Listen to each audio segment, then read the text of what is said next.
আসসালামু আলাইকুম, সবাইকে স্বাগত জানিয়ে শুরু করছি আমার আজকের রেসিপি। আমি আজকে আপনাদের সাথে শেয়ার করব ভীষণ মজার চিকেন বান তৈরির সহজ একটি রেসিপি। আশা করি আমার আজকের এই চিকেন বান তৈরির রেসিপিটি আপনাদের কাছে অবশ্যই ভালো লাগবে। চেষ্টা করেছি খুব সহজভাবে রেসিপিটি আপনাদের সাথে শেয়ার করার।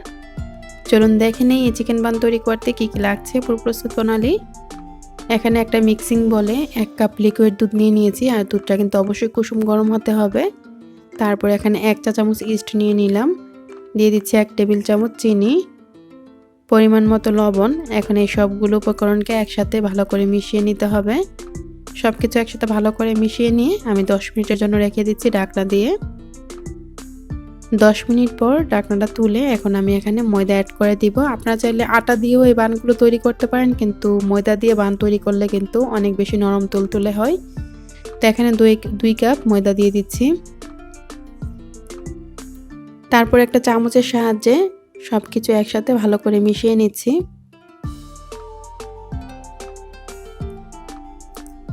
তারপর আমি হাত দিয়ে ডোটাকে তৈরি করে নিচ্ছি। ডোটা যদি ঠিক এরকম বেশি নরম দেখেন তাহলে 2 থেকে 3 টেবিল চামচ ময়দা অ্যাড করে দিলে হবে। আমি আরও 2 টেবিল চামচ ময়দা অ্যাড করে তারপর কিছুক্ষণ মথে নেওয়ার পর ঠিক এই অবস্থায় এসেছে। তো এই ডোটাই কিন্তু এরকম সফট হবে। তো আমি এখানে হাফ টেবিল চামচ তেল দিয়ে দিলাম, রান্নার তেল। তো তেলটা দিয়ে এখন আরও 1 মিনিটের মতো মথে নিব। আর ভালো করে মথে নিয়ে এখন আমি ডোটাকে ঢাকনা দিয়ে ঢেকে রেখে দিব 1 ঘন্টার জন্য।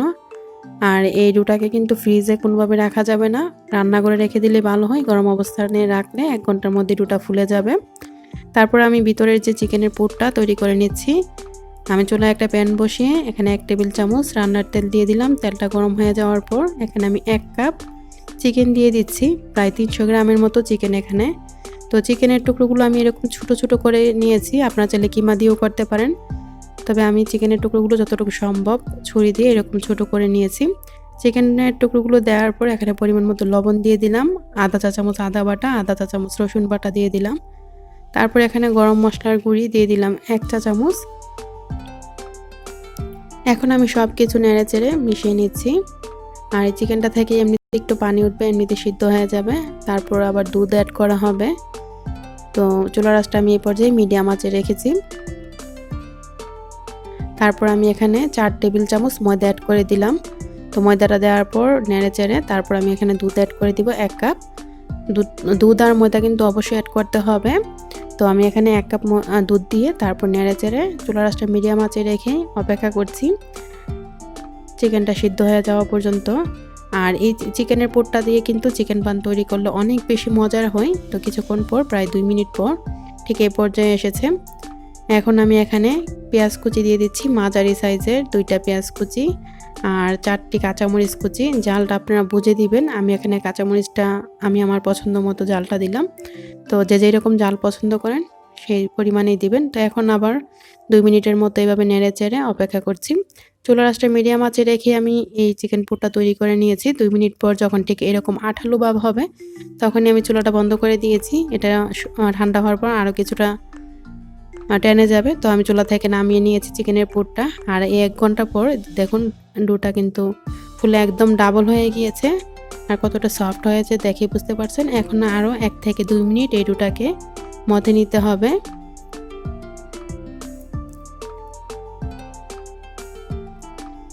তারপর আমি এই ডোটাকে নিয়ে নিয়েছি। আমি প্রায় 1-2 মিনিটের মতো ডোটাকে মথে নিয়েছি ভালো করে। এখন এই ডোটাকে 5 ভাগে ভাগ করে নিব। আপনারা আপনাদের পরিমাণ মতো ছোট বড় করতে পারেন।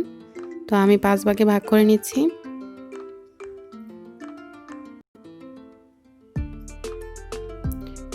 তারপর এখান থেকে আমি বাকি 4 ভাগ সরিয়ে একটা ভাগ নিয়ে নিচ্ছি। আর একটা বেলুনের সাহায্যে রুটি বেলে নিচ্ছি। আমি অল্প একটু তেল দিয়ে দিচ্ছি, কারণ এই ডোটা অনেক বেশি সফট, বেলতে অসুবিধা হবে, তাই একটু তেল দিয়ে বেলে নিচ্ছি। চাইলে কিন্তু হাত দিয়েও বেলা যায়, যেহেতু অনেক বেশি সফট। তারপর আমি ঠিক এইভাবে করে একটু হাত দিয়ে ছড়িয়ে তারপর বেলুন দিয়ে এরকম লম্বা করে রুটিটা বেলে নিয়েছি। তো আমি আজকে প্রথমে একটি ডিজাইন করছি। এই ডিজাইনটা আমি আগে কখনো করিনি, দেখা যাক কীরকম হয়।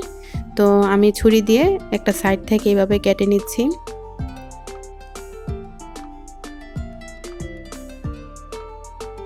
তো অবশ্যই ভালো করে এইভাবে কেটে নিতে হবে। তারপর আরেকটা সাইড দিয়ে চিকেনের পুরটা দিয়ে দিচ্ছি। চিকেনের পুরটা কিন্তু অবশ্যই ঠান্ডা হতে হবে, তো ঠান্ডা করেই কিন্তু আমি চিকেনের পুরটা দিয়ে দিলাম এখানে। তারপর ঠিক এইভাবে একটু ঘুরিয়ে এই ডিজাইনটা করে নিচ্ছি। তো আপনাদের পছন্দ হলে এই ডিজাইনও করতে পারেন বা আপনাদের পছন্দ মতো যে কোনো ডিজাইন দিয়ে চিকেন বানটা তৈরি করতে পারেন। তারপর আমি ফ্রাই প্যানে এই বানগুলো তৈরি করব। তার জন্য আমি এই ফ্রাই প্যানে কিছুটা তেল ব্রাশ করে নিচ্ছি। তারপর যে বানটা তৈরি করে রেখেছিলাম ফ্রাই প্যানে নিয়ে নিয়েছি। এভাবে আমি ঠিক একই ডিজাইনে দুইটা করেছি আর আরেকটা ডিজাইনে অন্য একটা করেছি। তো তিনটা নিয়ে নিলাম আর 10 মিনিটের জন্য রেখে দিচ্ছি ঢাকনা দিয়ে। 10 মিনিট পর এই যে দেখুন ঠিক এই অবস্থায় ফুলে উঠেছে বানগুলো। তো উপর দিয়ে আমি কিছুটা দুধ ব্রাশ করে দিচ্ছি। আপনারা চাইলে ডিম ব্রাশ করে দিতে পারেন। যেহেতু আজকে আমি কোনো ডিম ব্যবহার করিনি এই বানগুলোতে, তাই আর ডিম ব্যবহার করছি না, তাই উপর দিয়ে কিছুটা দুধ ব্রাশ করে দিচ্ছি যাতে করে উপরটা ড্রাই না হয়ে যায়। তারপর উপর দিয়ে কিছু আমি সাদা তেল দিয়ে দিচ্ছি, খোসা ছাড়া সাদা যেই তেলটা সেটা উপর দিয়ে দিচ্ছি। এটা অপশনাল, দিলেও সুন্দর হয়, না দিলেও সমস্যা নাই। তো তেলটা দেওয়ার পর এখন আমি ঢাকনা দিয়ে ছিদ্রটা বন্ধ করে দিচ্ছি একটা লবঙ্গ দিয়ে। আর চুলায় বসিয়ে দিয়েছি। প্রথমে চুলার আঁচটা আমি একদম প্রথম থেকে 10 মিনিট রেখেছি লো আঁচে। 10 মিনিট রাখার পর এখন আমি বানগুলো উল্টিয়ে দিচ্ছি যাতে করে উপর দিয়ে একটা সুন্দর কালার আসে। যেহেতু চুলায় তৈরি করছে তাই উপর দিয়ে কিন্তু কালার আসবে না, তাই এভাবে উল্টিয়ে দিলে সুন্দর একটা কালার আসবে। 10 মিনিট, অবশ্যই 10 মিনিটের বেশি রাখবেন না, তাহলে কিন্তু বানগুলো নিচে দিয়ে কালো হয়ে যাবে। মাঝখানে যেহেতু গ্যাসের চুলায় একটু তাপ বেশি থাকে তাই মাঝখানের বানটা একটু কালার বেশি চলে এসেছে, একটু কালো কালো হয়ে গিয়েছে, কিন্তু পুড়ে যায়নি। তো আমি প্রায় আরও 2 মিনিট রেখেছিলাম। উল্টে দেওয়ার পর 2 মিনিট পর আমি বানগুলো এই যে দেখুন নামিয়ে নিয়েছি। আর গরম গরম অবস্থায় আপনাদেরকে দেখাচ্ছি কি অবস্থা। এই যে দেখুন বানগুলো ভিতরটা কতটা সফট হয়েছে,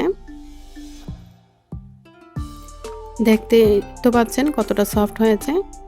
আর চিকেনের এই পুরটা কিন্তু খেতে অসম্ভব মজার হয়। চিকেনের পুরটা ঠিক এইভাবে তৈরি করে যদি আপনারা চিকেন বান তৈরি করেন তাহলে বুঝতে পারবেন কতটা মজার হয়। যারা খেয়েছেন তারা তো জানেনই, তবে যাদের কাছে নতুন রেসিপিটি তাদের জন্য কিন্তু এই রেসিপিটি করা। তো আশা করি রেসিপিটি আপনাদের কাছে অবশ্যই ভালো লেগেছে। আর রেসিপিটি আপনাদের কাছে ভালো লাগলে কিন্তু আমার রেসিপির সার্থকতা। আমি আপনাদেরকে একটু ভালো করে এই রুটিগুলো একটু ছিঁড়ে দেখাচ্ছি কতটা সফট হয়েছে। চুলায় তৈরি করেছি, তারপর কতটা সফট হয়েছে নিশ্চয়ই দেখেই বুঝতে পারছেন। বাচ্চারা কিন্তু এই চিকেন বানটা অনেক বেশি পছন্দ করে। বাচ্চারা কেন, বড়রাও অনেক বেশি পছন্দ করে। সকালে কিংবা বিকালে আপনারা খুব সহজে তৈরি করে নিতে পারেন এই চিকেন বানটা। চাইলে আপনারা আগের দিন রাতে এই ডোটা তৈরি করে রেখে দিতে পারেন আর চিকেনের পুরটাও রান্না করে রেখে দিতে পারেন সকালে। তারপরে চিকেন বানটা খুব সহজে তৈরি করে নিতে পারেন অল্প সময়ে। চেষ্টা করেছি খুব সহজভাবে রেসিপিটি আপনাদের সাথে শেয়ার করার। রেসিপিটি ভালো লাগলে লাইক, কমেন্ট, শেয়ার দিয়ে সাথেই থাকবেন।